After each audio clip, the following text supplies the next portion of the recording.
In the headlines, Zamfara abducted students regain freedom after 11 days in captivity.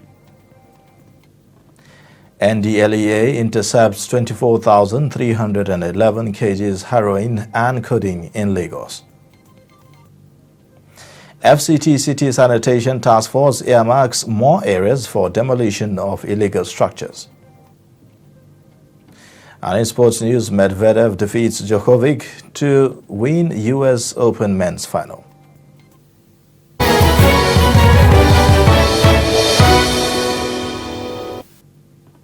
Hello and welcome to Trust TV News Update. I am Ikeja. Thank you for joining.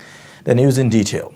Students abducted from Government Day Secondary School, Ikeja, Maradun local government area of Zamfara State have regained freedom. The development comes after telecommunications networks were shut down in Zamfara to tackle banditry.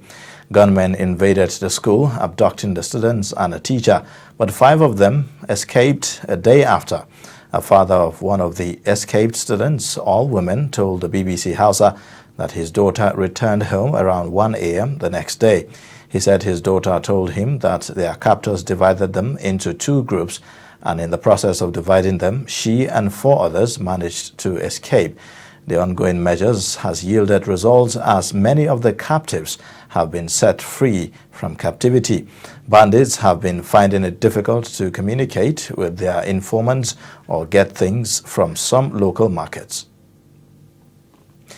The Zamfara State Governor Bello Matawalle has said that the state government is no longer interested in dialoguing with bandits as they have rejected the olive branch earlier extended to them. Speaking in Gusau, the state capital, he said that instead of dialogue, security forces will flush them out. He urged residents to be patient and support new security measures put in place to flush out bandits and their collaborators to restore peace in the state. Matawalle said the barrage of attacks on bandits by security forces had made them to make a fresh overture to government seeking dialogue.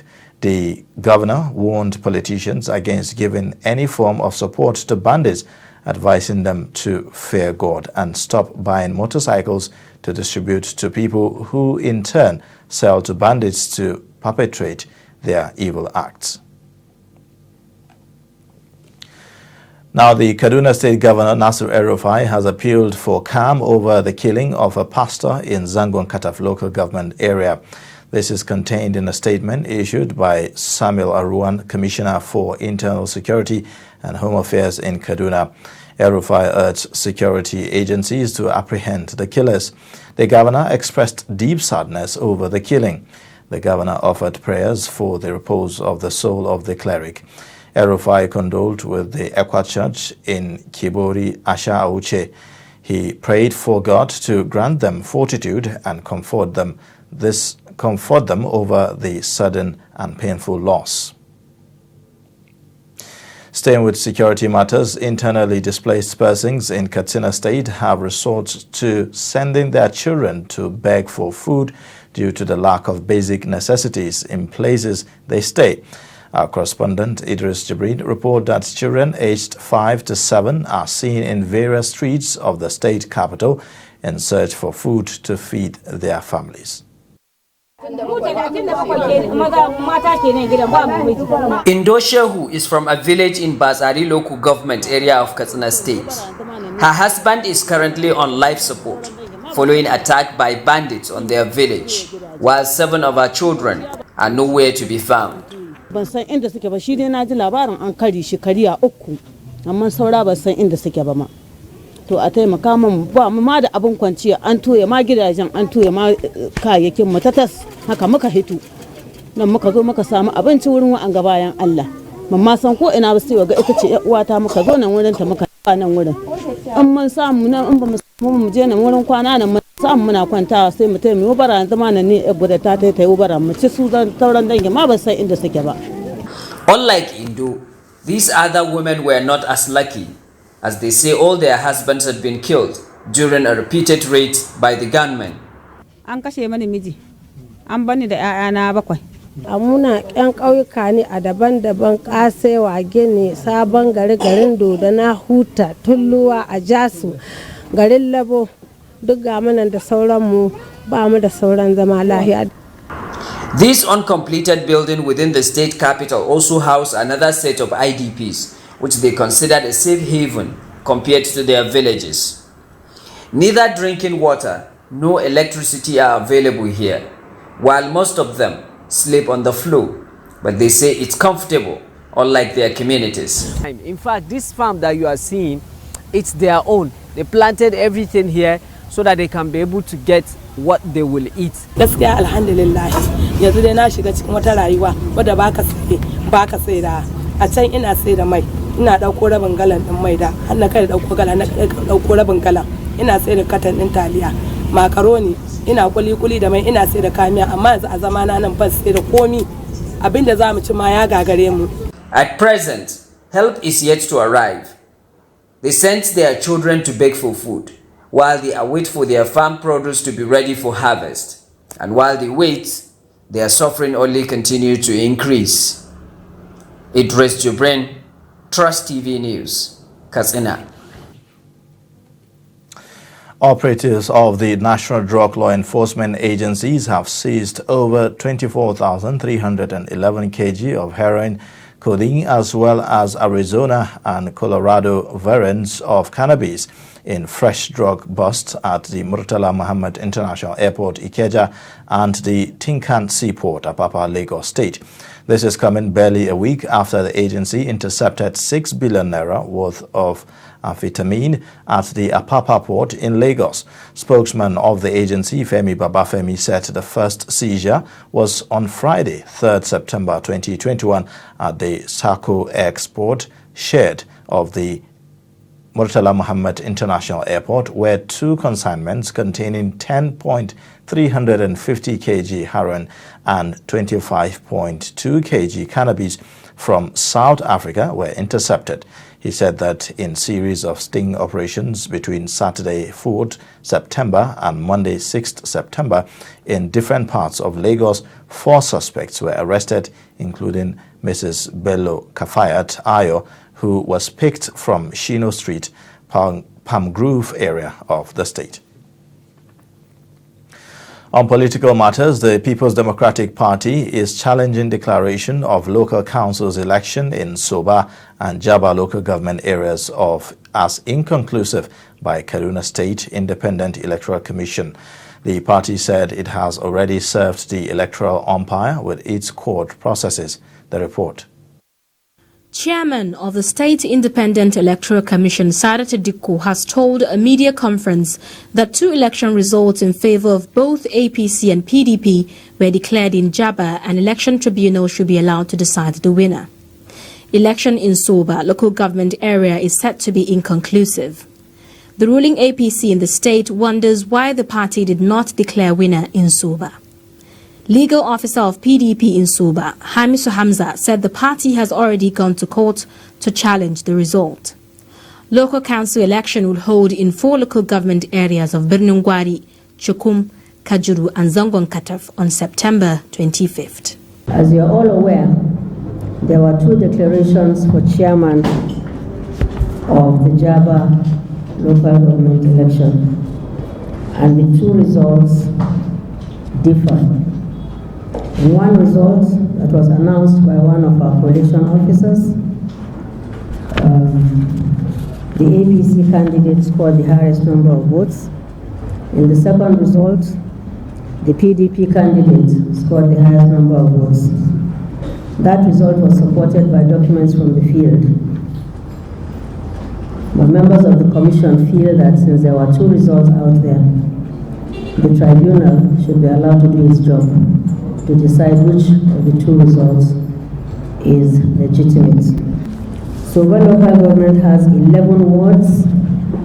We received results from only 6 wards. 6 wards do not constitute up to 2/3 of the wards in the local government.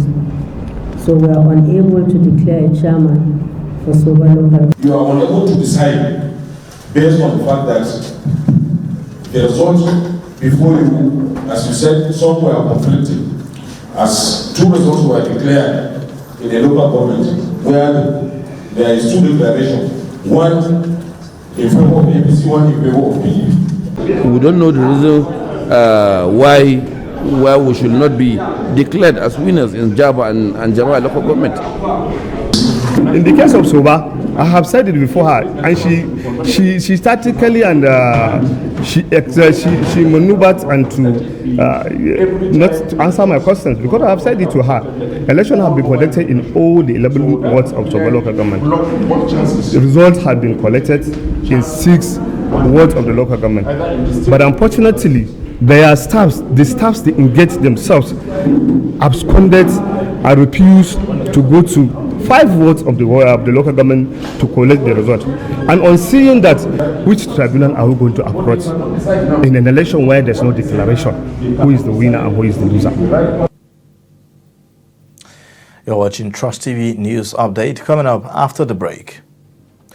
Are your widows smile again? Details and more coming your way shortly.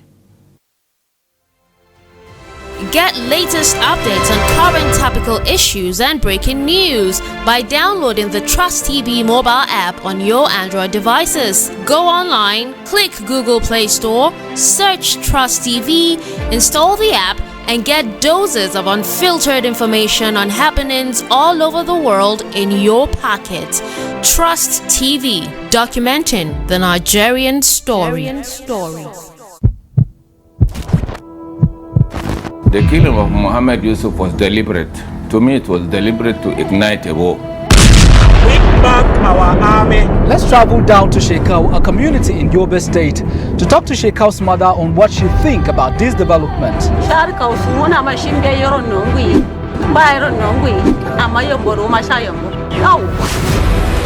think there is an element of truth that Abakar Shekau is indeed dead this time around.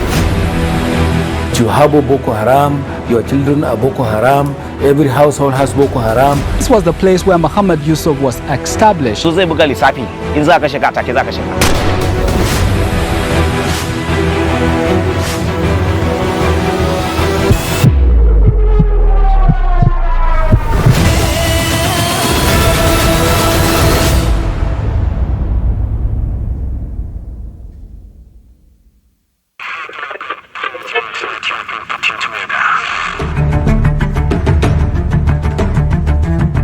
Suleiman, Aya, and Tari, all from the Sulubawa clan, with a unique wealth of culture and deep love for cattle, which truly reflects their sense of family. But over time, everything changes with no lands for grazing. Experience the incredible story of the Fulani people. Loved ones they must protect, the journey they must take.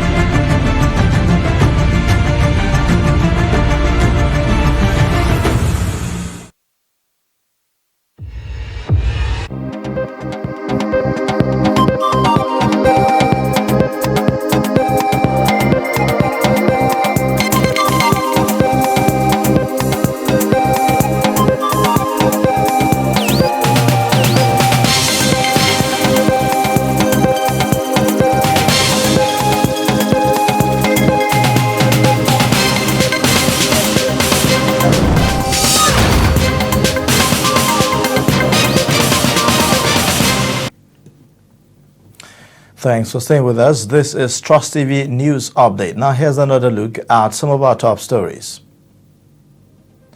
Students abducted from Government Day Secondary School, Ikeja Maradun local government area of Zamfara State have regained freedom. Operatives of the National Drug Law Enforcement Agencies have seized over 24,311 kg of heroin and codeine, as well as Arizona and Colorado variants of cannabis in fresh drug busts at the Murtala Mohammed International Airport, Ikeja, and the Tincan seaport, Apapa, Lagos.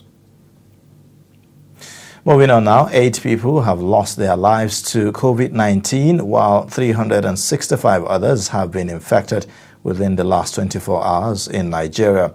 The Public Health Agency, however, noted that the new cases recorded represented a fall from the 547 cases reported on Saturday.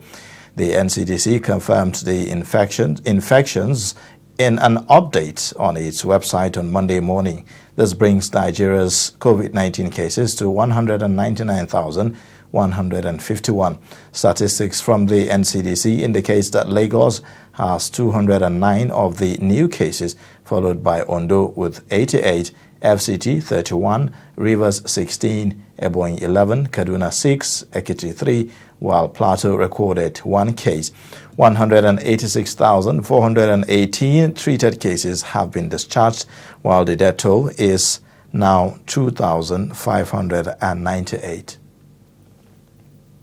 Staying with health matters, striking doctors have insisted that they will not return to their duty post after the leadership of the Nigerian Medical Association met with President Muhammadu Buhari on ways to end the crisis in the health sector. The resident doctors, under the aegis of the Nigerian Association of Resident Doctors, gave the payment of their salaries for between 2014 and 2021 as the only condition for which they will call off their 41-day-old strike. They said the president should order the payments of the salaries instead of begging to call off the strike. President Buhari had, while receiving the NMA leaders, appealed to them to resume work while negotiations continue to resolve all issues in dispute with the federal government. The commitment of our government to find a durable solution to all outstanding issues cannot also be in doubt.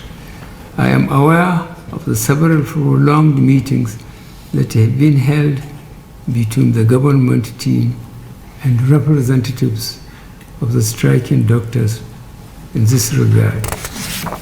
I am also aware of consultations which the Vice President had with the NMA officials on Wednesday, 1st September, and with representatives of the resident doctors on Friday, 3rd September, all in a bid to find a common ground and get everybody back to work.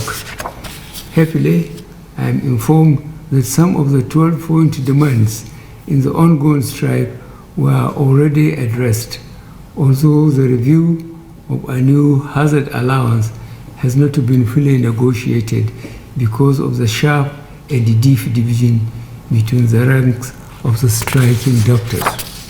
The outstanding question of an establishment circular issued by the head of service removing house officers NYSC doctors from scheme of service has also been satisfactorily resolved through an addendum circular from the National Salaries and Wages Commission, which clarifies that the affected doctors will continue to earn the amounts attached to them on their present wage structure.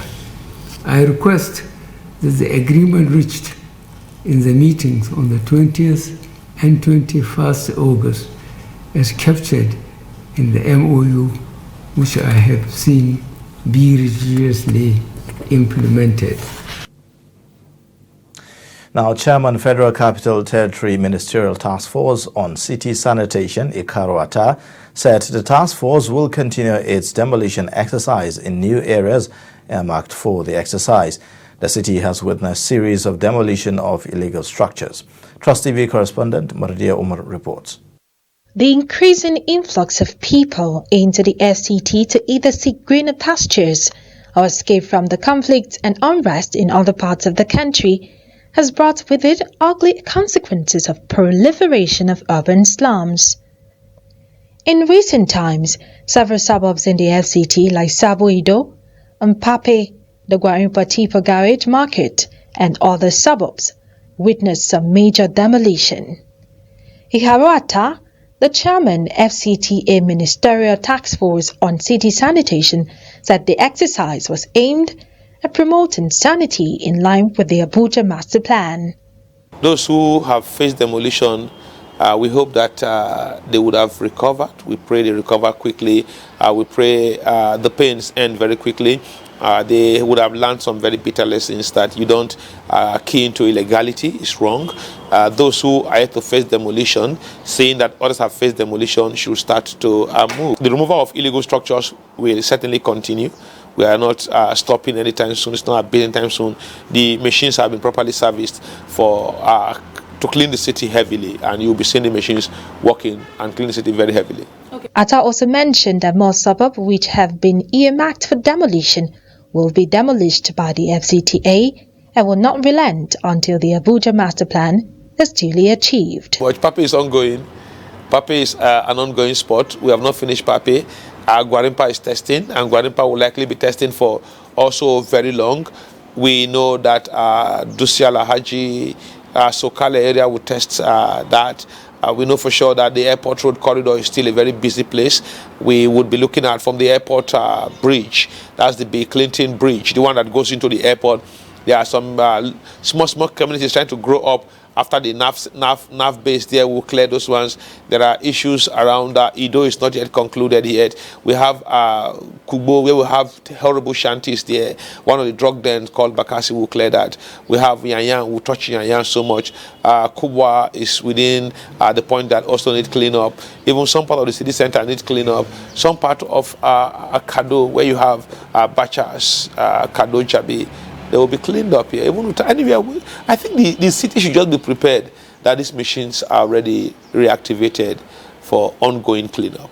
The chairman of the Ministerial Task Force on City Sanitation therefore advised the residents of the FCT to do what is right and avoid occupying illegal land and setting up illegal structures in the FCT. Martia Umar, Trust TV News, Abuja. A non-governmental organization has donated cash and other items to some widows to start up petty businesses in Ibadan, the Oyo State capital. The NGO also donated food items and clothes to empower the widows, as well as a grinding machine and sewing machine to 2 beneficiaries. The beneficiaries of the machines, Bidemi Asake and Folashade Oyebamiji, thanked God and the organizer, Lady Evangelist Adeshokwe, for the kind gesture. Auntie wa Evangelist Adeshokwe, mo dúpẹ́ lọ́wọ́ wọn gan. Torí tí mo ti ẹ̀ lérò rárá ni wọ́n ṣe fún mi. Ọlọ́run ọba yóò wà pẹ̀lú wọn. Ìmọ̀ràn mi sáwọn tí wọ́n jẹ́ bẹ́ẹ̀ ni pé ká tẹ̀síwájú, kò sí ntọ́lọ́run ò lè. Mi dùn gidi gan o. Torí pé oore tí mi respect ni. Ìyanu tí respect lọ́lọ́run ṣe fún mi. Inú mi dùn o. Tí mo advice wọn ni wípé káwọn náà ní sùúrù. Ọlọ́run ó ṣe ìyanu nínú ayé wọn. Bó ṣe ṣe tèmi náà wẹ̀rẹ́. Tí respect yóò ṣe ìyanu náà nínú ayé wọn. Lọ́nà àrà lọ́nà ìyanu. And now in sports news, Daniil Medvedev shattered Novak Djokovic's Grand Slam dream with a straight sets victory in the US Open final on Sunday, denying the world #1 a record-breaking 21st major men's singles title.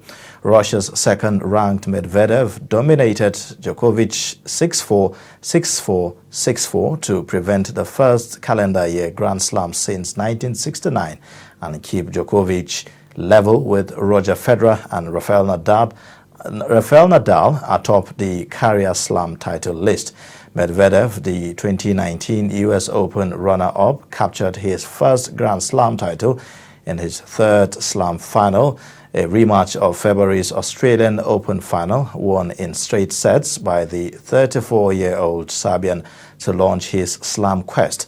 Djokovic beat to sweep the US, French, and Australian Opens and Wimbledon in the same year for the first time since Rod Laver did it in 52 years ago, collapsed at the last hurdle with 83-year-old Aussie legend Laver among 23,700 watching at Arthur Ashe Stadium.